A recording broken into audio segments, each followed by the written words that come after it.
Top of the morning to ya! Hi, it's Jerry once again with Subaru Crosstrek Central, and today's video is going to be a review and install of the Gorilla skid plate light bar setup for the Crosstrek, sometimes called the Gorilla Off-Road Bar. So this is a kind of a semi-custom off-road bar ordered through Gorilla. Once a year they do a ordering build process where you put down a deposit and you specify what you want on this, and they build it up and send it out a couple months later or so. So as you can see, there's a skid plate on this, an aluminum skid plate, and there's some tabs for mounting off-road lights, and also on this particular one there are some D-ring mounts. Now another option you can have on this is a winch mount. You can have the D-ring mounts, that's an option. I had them installed. You can specify the tabs for the mounting lights, how many tabs you want on the top bar and on the bottom bar. I chose 2 on the top and 4 on the bottom. So some of the questions you might have about this bar is, how much does it weigh? I just weighed it this morning and it was 44.5 pounds total. Another question you might have is a skid plate. How is that going to affect changing the oil? Well, according to Gorilla, you take the skid plate off to change the oil. And there are, if you look, there are up front, there's 4 bolts, and on the back there's 2. So 6 bolts, and Gorilla claims that it takes about 5 minutes total to uninstall and reinstall the skid plate. And instead of putting a hole for oil drain, which marginally works, I know I have that on my Tacoma, I have a skid plate, and I ended up having to put a valve and a hose coming out for draining the oil. So I think it's reasonable to take the skid plate off, but we'll be timing that. Take the skid plate off, we'll flip it upside down here in a few minutes and take the skid plate off and see how long it takes.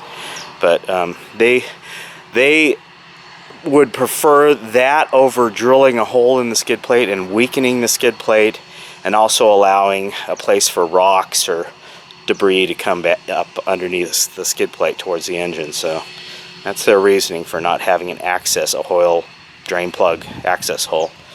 So let's just flip this thing over and we'll see how long it takes to take this thing off and see if their claims are justified on that. So I have flipped the skid plate over, and you can see the protective plastic coating is still on the aluminum. I haven't taken that off, but we're going to go ahead and take the skid plate off and see how long it takes. I'll start my timer on my phone, see how long it takes to get it off.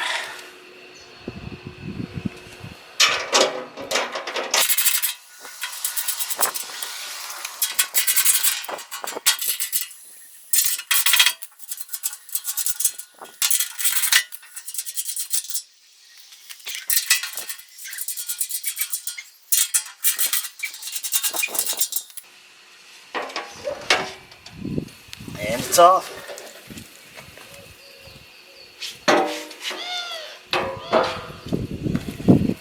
Let's see what we have here. Looks like about 1.5 minutes. So maybe if we add a little bit of time for being underneath the car, yeah, 2.5 minutes. I'd say 5 minutes to take it off and put it back on. It's probably pretty reasonable. So we have our Crosstrek up on the ramps, and we're ready to do the first bit of business, and that is to remove the stock plastic plate that's underneath the motor. There's a few bolts. There's 2 bolts on the front to remove, 1 on each side, and there are 3 plastic clips on the side to remove. There's 2 lower ones, 1 here, 1 right here, and then 1 further up in the wheel well near the top, and these just pop out. So then you have 2 bolts on the rear by the sway bar, and those just have to come out right here, right here. So let's get started taking these things off. First we'll take the clips off.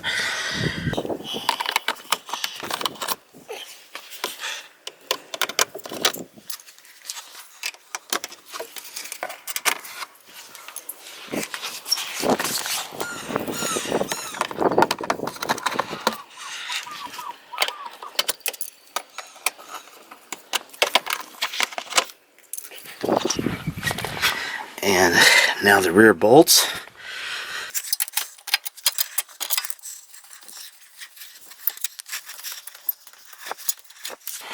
And turn around here and get the 2 front bolts.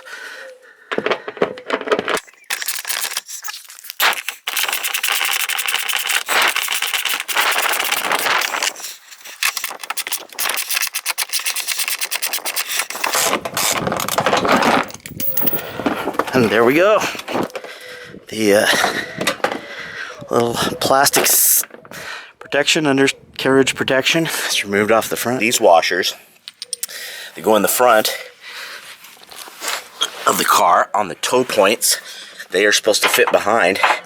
They were too big. The outside diameter of this inner ring, I measured at 1.05 inches, and the inside diameter of this hole was measured at 1.01 inches. It doesn't sound like much, it's 4/100ths of an inch, but it's enough that the washer would not fit in there. Those are supposed to go on the outside, and the off-road bar will be going on the inside, and these are supposed to fit inside there so that the off-road bar can't move around. If you just had a bolt through this big hole, the off-road bar would be able to move back and forth on here. So that's the idea with this. So I emailed the guys at Gorilla and told them about the problem, and I really didn't get any help back. I was disappointed. All I got was, we haven't had any issues. And my suggestion was maybe the holes in a 2016 Crosstrek, maybe these toe holes are a little bit smaller than they were before, or maybe these washers weren't built this time to the right specification. Asked them what the specification was. I didn't get an answer back. So basically, I got no help from the Gorilla guys on this. I'm disappointed with as much as this bar cost. I would expect more. But anyway, so I ended up grinding these holes out a little bit so that this would fit in there. That's my solution. So I have pre-installed this rear, this is the plate that protects the power steering and the steering box on the bottom of the car. I've taken that off, the 4 bolts that mount it, and pre-installed it on this off-road bar because it's really difficult to get to these 2 mounting bolts here. Up underneath, there's just not much room on it, especially on one side. You just can't even get to it. So that's why I think I've probably seen some that didn't even have that bolt on, because when this plate is in place, you can't get to the top with a wrench to hold the bolt from spinning. So we'll try fitting it this way and see how that works. So I've put the bar on my floor jack and lifted it up into place, located it close to where it's going to be bolted up. You can see that these tow hook holes are aligning, and the plate that I pre-bolted on is aligning with the holes here, and then on the side, each side, there are 2 bolts that will go in right here. So we'll just reinstall the 4 bolts that hold this plate on, these 2 bolts on each side, and the washers and bolts that go through the toe mount hook areas. And that's pretty much all there will be to do, and we'll be done. Okay, so everything's bolted up, everything fit the way it was supposed to fit, no gotchas on the install. Front washers went in place right, and taking that power steering protector plate off and pre-mounting it to the bar, I think, was a good idea. So this is what the bar looks like installed without the skid plate. So next is just getting the skid plate on. So after the bar's been bolted on, here are those toe hole mount parts. There's the washer on one side with the nut, and the tab coming up off the bar, and then the tab on the other side, and the bolt head. So the off-road bar is installed and looks good. Everything fit right.